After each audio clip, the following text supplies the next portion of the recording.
Apply click করলাম। Apply click করার পরে এখানে দেখেন টিআরসি প্রথম যেটা আসছে এটার মধ্যে আমরা ক্লিক করব। ক্লিক করার পরে আমরা যেহেতু অ্যাপ্লিকেশন করব, অ্যাপ্লিকেশন ফর্মে ক্লিক করব। অ্যাপ্লিকেশন ফর্মে ক্লিক করার পরে এখানে টিক মার্ক দিয়ে আমরা নেক্সটে ক্লিক করব।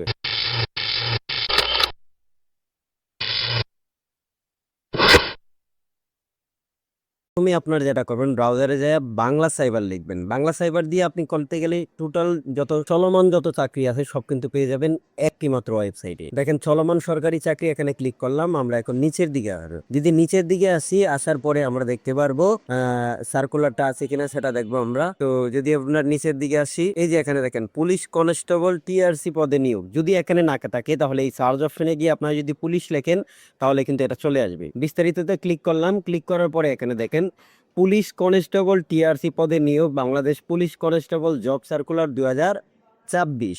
আমরা যখন নিচের দিকে আসি, এখানে দেখেন আবেদন শুরু আজ 5 মার্চ 2024 সকাল 10টা থেকে আবেদন শুরু, শেষ করা যাবে 31 মার্চ 2024 রাত 11টা 59 মিনিটে। তো আজকে থেকে আবেদন শুরু, আজকে থেকে আপনারা আবেদন করতে পারবেন। শিক্ষাগত যোগ্যতা হচ্ছে এসএসসি পাস, ন্যূনতম এসএসসি পাস লাগবে। তারপরে বয়স আপনার হচ্ছে 18 থেকে 20 বছর লাগবে, সেটা তো আপনারা জানেন এই বয়স নর্মালি কত লাগতে পারে। এরপরে আমরা যদি দেখি এখানে উচ্চতা কত ফুট লাগবে, এখানে দেখেন পুরুষ প্রার্থীদের জন্য উচ্চতা 5 ফুট 6 ইঞ্চি এবং বুকের মাপ স্বাভাবিক অবস্থায় 31 ইঞ্চি এবং 33 ইঞ্চি হতে হবে। উপজাতি বা মুক্তিযোদ্ধা কোটায় পুরুষ প্রার্থীদের জন্য উচ্চতা 5 ফুট 4 ইঞ্চি, বুকের মাপ স্বাভাবিক অবস্থায় 30 ইঞ্চি স্পিড এবং 31 ইঞ্চি হতে হবে। আর নারীদের ক্ষেত্রে 5 ফুট 4 ইঞ্চি, উপজাতি এবং মুক্তিযোদ্ধা কোটায় নারীদের ক্ষেত্রে 5 ফুট 2 ইঞ্চি হলেই চলবে। তো আমরা সরাসরি আবেদনে চলে যাই। আবেদন করার জন্য এই অ্যাপ্লাই ক্লিক করলাম। অ্যাপ্লাই ক্লিক করার পরে এখানে দেখেন টিআরসি প্রথম যেটা আসছে এটার মধ্যে আমরা ক্লিক করব। ক্লিক করার পরে আমরা যেহেতু অ্যাপ্লিকেশন করব, অ্যাপ্লিকেশন ফর্মে ক্লিক করব। অ্যাপ্লিকেশন ফর্মে ক্লিক করার পরে এখানে টিক মার্ক দিয়ে আমরা নেক্সটে ক্লিক করব। নেক্সটে ক্লিক করার পরে দেখেন এখানে আমাদের এখানে আবেদন ফর্মটা চলে আসছে। এখানে আমরা application name, father's name, mother's name, জন্ম তারিখ, জেন্ডার, ব্লাড গ্রুপ সবকিছু আমরা দিয়ে দিব। তো এখানে একটা জিনিস মনে রাখবেন, আপনি সবসময় সঠিকটা দিবেন, ভুল হলে আবার নতুন করে আবার দিবেন, কারণ এখানে যদি একটি মাত্র ভুল হয় তাহলে কিন্তু আবেদনটাই বাতিল। তো আমি দেখেন শুরু থেকে আমি আপনাদেরকে দেখাই। এখানে নাম লিখলাম এমডি, তারপর নিচে আমি পিতার নামটা দিয়ে দিব, তারপর এখানে মায়ের নামটা আমরা দিয়ে দিব। তারপরে নিচে আপনারা দেখতে পারবেন জন্ম তারিখ প্রথম আপনারা দিয়ে দিবেন, এরপরে মাস, এরপরে হচ্ছে বছর, এরপরে নিচে আপনারা হচ্ছে জেন্ডার সিলেক্ট করে দিবেন। মেল হলে মেল, ফিমেল হলে ফিমেল দিয়ে দিবেন। আমি যদি মেলের পুরুষ ছেলেটা আবেদন করতেছি এই জন্য মেল সিলেক্ট করলাম। তারপরে ডান পাশে দেখেন রিলিজিয়নটা ইসলাম দিয়ে দিবেন। এরপরে ব্লাড গ্রুপ কি সেটা এখান থেকে সিলেক্ট করে দিবেন। এরপরে কোটা, যদি কোনো কোটা থাকে কোটা দিয়ে দিবেন, আর যদি কোটা না থাকে তাহলে জেনারেল ক্লিক করে দিবেন। তারপর এখান থেকে হাইট, ওয়েট, পাসপোর্ট, তারপরে এখান থেকে ওজনটা সিলেক্ট করে দিয়ে দিবেন। এখানে দেখেন রেড সিগন্যাল আছে, সঠিক উচ্চতায় এন্ট্রি করার জন্য বলা হলো, অন্যথায় আবেদন বাতিল হবে। মানে যেটা সঠিক সেটাই কিন্তু এখানে দিতে হবে। তারপরে বুকের মাপ এটা হচ্ছে 32/33, 32/34 দিয়ে দিতে পারেন, 31/32ও দিতে পারেন। ন্যাশনালিটি বাংলাদেশি। তারপর আমরা নিচের দিকে আসবো। এখানে দেখেন বার্থডে রেজিস্ট্রেশন নাম্বার এবং হচ্ছে ন্যাশনাল আইডি কার্ড নাম্বার দিয়ে জন্ম নিবন্ধন নাম্বারটা দিয়ে দিবেন, এনআইডি কার্ডের নাম্বারটা দিয়ে দিবেন। এখানে দেখেন মেরিটিয়াল স্ট্যাটাস, যদি মেরিট হয় মেরিট দিয়ে দিবেন, সিঙ্গেল হলে সিঙ্গেল দিয়ে দিবেন। তারপর নিচে দেখেন কেআরও, তারপর জেলাটা সিলেক্ট করে দিবেন, তারপরে উপজেলাটা সিলেক্ট করে দিবেন, তারপর এখানে পোস্ট অফিসটা সিলেক্ট করে দিবেন। তারপর নিচে হচ্ছে পোস্ট কোডটাও সিলেক্ট করে সুন্দর করে দিয়ে দিবেন। এখানে দেখেন পার্মানেন্ট অ্যাড্রেস, এটা শুধু টিক মার্ক দিয়ে দিবেন, ঝামেলা শেষ।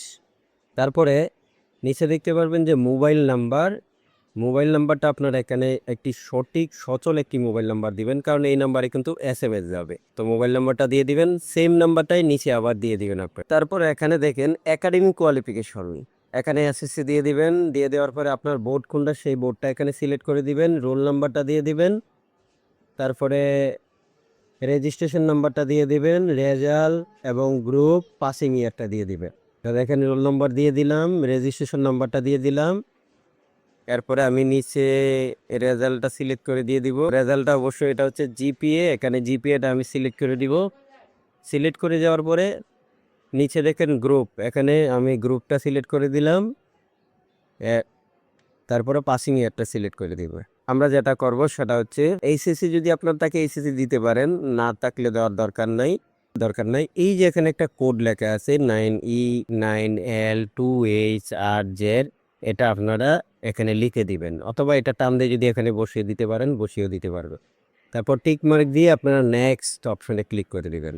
নেক্সটে ক্লিক করার পরে দেখেন অ্যাপ্লিকেশন রিভিউ, এখান থেকে আপনারা একটু সবগুলাই সঠিকভাবে যাচাই করে দিবেন। ছবি সিগনেচারের ক্ষেত্রে এর আগে আপনাদেরকে বলছিলাম সেটা কিভাবে রিসাইজ করবেন।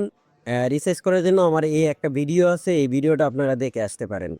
যদি এই ভিডিওটা দেখেন আপনারা ছবি সিগনেচার রিসাইজ করতে পারবেন আপনারা নিজেই। যারা পারেন না তারা দেখে আসতে পারেন। তারপর দেখেন এখান থেকে ছবিটা আমি আপলোড করে দিব। ছবিটা কিন্তু আমার আপলোড হয়ে গেছে। এরপরে হচ্ছে সিগনেচার। এখন কথা হচ্ছে যে যদি আমি এখান থেকে সিগনেচারটাও আপলোড করে দেব। সিগনেচারে গেলাম, সিগনেচারের ছবিটা যেখানে রাখছি সিগনেচারটা ক্লিক করলাম, ওপেনে ক্লিক করলাম, সিগনেচারটা টিক মার্ক দিয়ে সাবমিট অপশনে ক্লিক করে দিলাম।